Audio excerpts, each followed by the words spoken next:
Саған немене бір YouTube канал просмотрлары жоқ, 344 подписчик, 154 просмотр, 78 просмотр, 100 просмотр, 57 просмотр.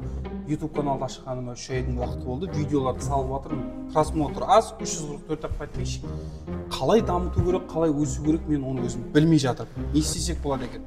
Так, мен бір нәрсе іздеп көрейін, YouTube-қа жазайын.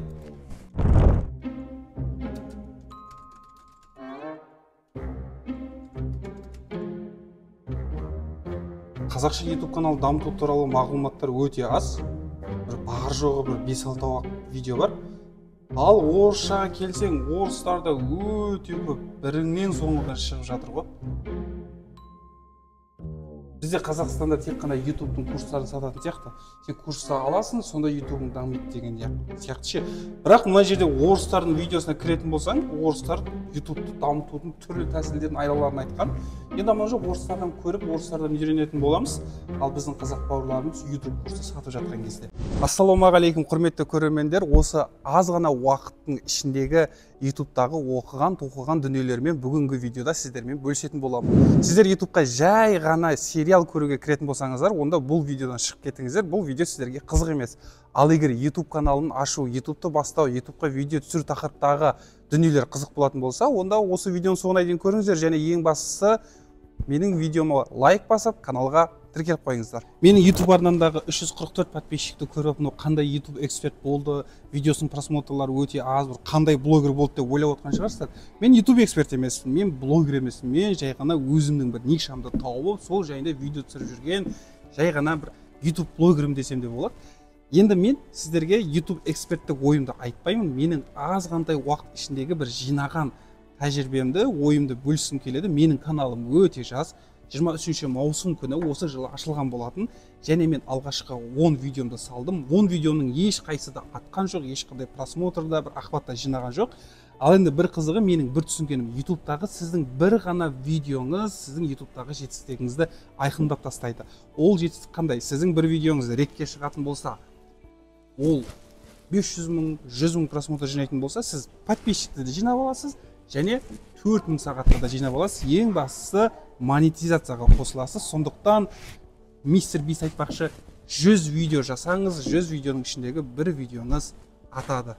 Қазақ тіліндегі YouTube каналдардың дамуы өте қиын, және олар ешқандай бір табыс таппайды деген түрлі қағидалар бар YouTube-та кездесетін. Және де сіз YouTube-ты бастар алдында сіз түрлі курстарды сатып аласыз, және Қазақстанда Instagram-ды шұқылап отырсаңыз түрлі жарнамалар шығып кетеді. Мен YouTube экспертпін, сізге YouTube-ты үйретемін, YouTube-пен табысқа қалай миллион теңге табуға болады деген адамды қызықтыратын түрлі жарнамалар бар.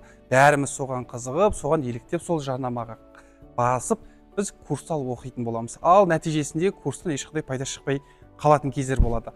Ал сол курстардың барлығы YouTube платформасында тегін көрсетілген екен, сіз білесіз бе?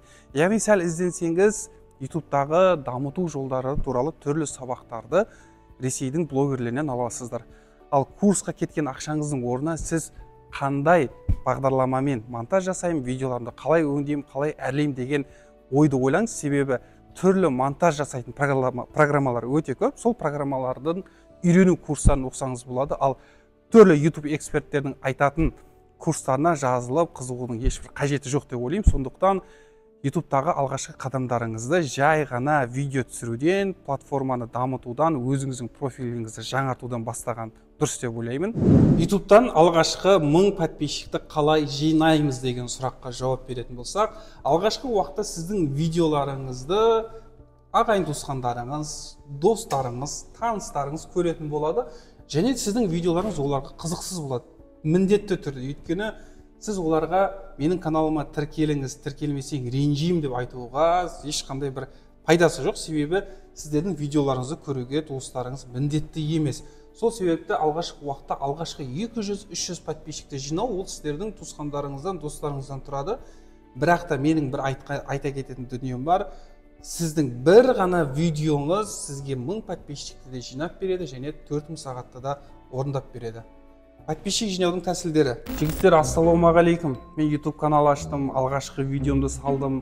Мына группаға ссылкасын тастаймын. Бәрің тіркеліп қойыңдар. 24 бала бар екен группада. Тіркеліп, лайк басып, комментарий жазып, қолдау көрсетіп кетіңдер, жарай ма? Жақсы, күтемін ғой. Нағашылар, бөлелер, ассалаумағалейкум, қалайсыздар, амансыздар ма? Мен айтпақшы YouTube канал аштым ғой, YouTube алғашқы видеоларын салдым. Қазір жібердім сіздерге. Тіркеліп, лайк басып, қолдау көрсетіп қойыңыздар. Енді бастап жатырмын. Жарай ма? Рахмет. Ассалаумағалейкум, құрметті менің инста подписчиктерім, қалайсыздар, амансыздар ма? Мен YouTube канал аштым және YouTube-ға түрлі видеолар салдым. Мына жерге сілтемені қалдырамын, сол сілтеме бойынша өтіп, видеоларға лайк басып, барлықтарыңыз тіркеліп кетсеңіздер, барлықтарыңыздан қолдау күтемін. Рахмет. Сұлтеге, ассалаумағалейкум. Ассалам, қалайсың, жақсысың ба? Амансың? Жақсы өзің. Жақсы, шүкір. Сұлтеге, ау, YouTube канал ашқан ба? қойшы. Тіркеліп қойсың ба бір? Болды, әрине тіркеліп қоямын ғой. Кейін отписка жасап кетпе, Махмат. Жоқ. Кірсің YouTube-қа. Болды. YouTube-қа кіресіз. Жарас Тархан деп жазасыз. Жарас Тархан. Мынау ғой? Иә, дәл өзі шықты. Болды, отписка жасап қойыңыз. Хорошо. Болды. Сұлтеке, рахмет. Жақсы да. Адыш YouTube каналмен жұмыс жасап көріп жатқан ғой жаймен. Қалай болады екен деп ше. Вот жақсы, Сұлтеке. Аман болыңыздар. Рахмет.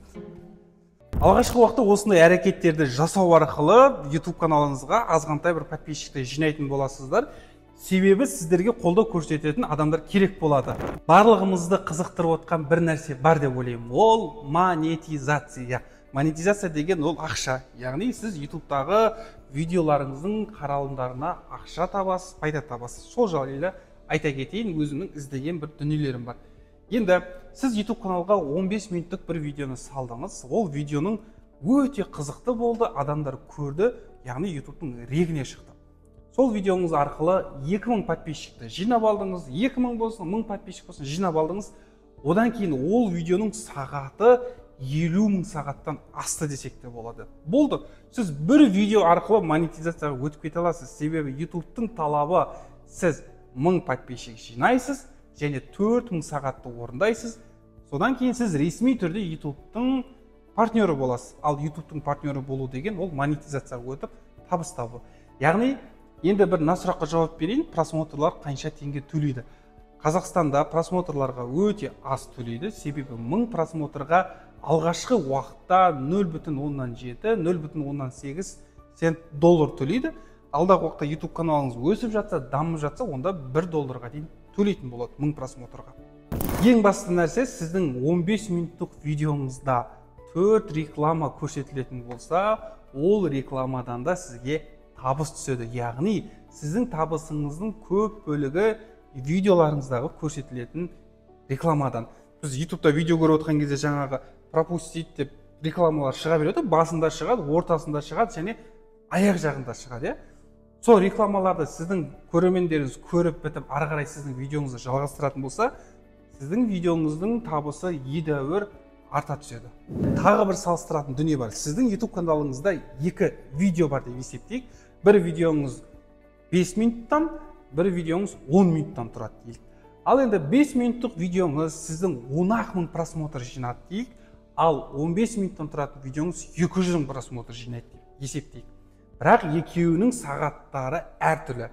5 минуттық видеоңыздың сағаты 50 000 сағат болса, ал 15 минуттық видеоңыздың сағаты 21 000-ақ болып тұр. Қайсы табысты көбірек табады видеолардың ішінде? Әрине, 5 минуттық видеоңыз табысы өте көп. Сондықтан YouTube платформада өте көп және ұзағынан отыратын адамдарды жақсы көреді. Себебі сіздің видеоңызды көре берген сайын YouTube сіздің видеоңызды рекомендацияға шығарып тұрады.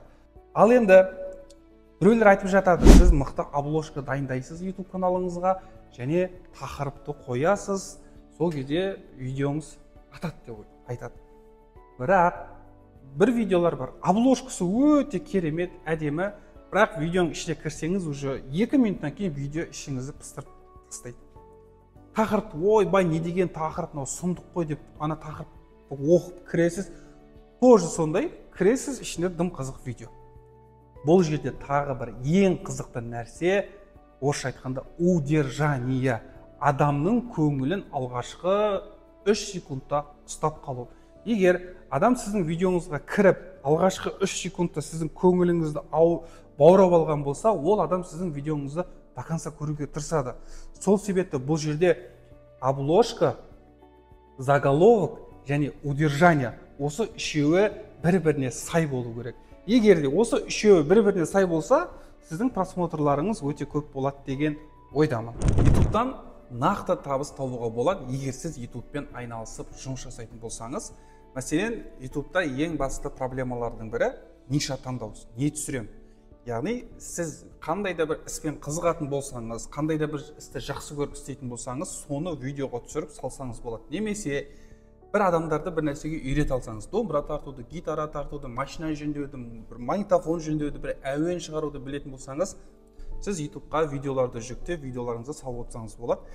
Қазақша түсірем, қазақ тілінде контенттер аз, ол дамымайды, орысша түсіру керек, орыстар көп көреді деген ойда келеді адамға, иә.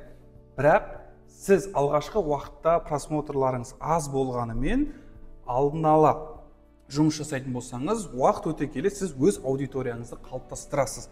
Және сіз өзіңізді видеоға түсіру арқылы бірінші кезекте ең ұтымды жері жеке брендті қалыптастырасыз. Жеке бренд деген қазір трендке айналып жатқан дүние, сондықтан сіздің лицоңыз жеке брендіңіз болса, сізде жұмыс деген өте көп болады.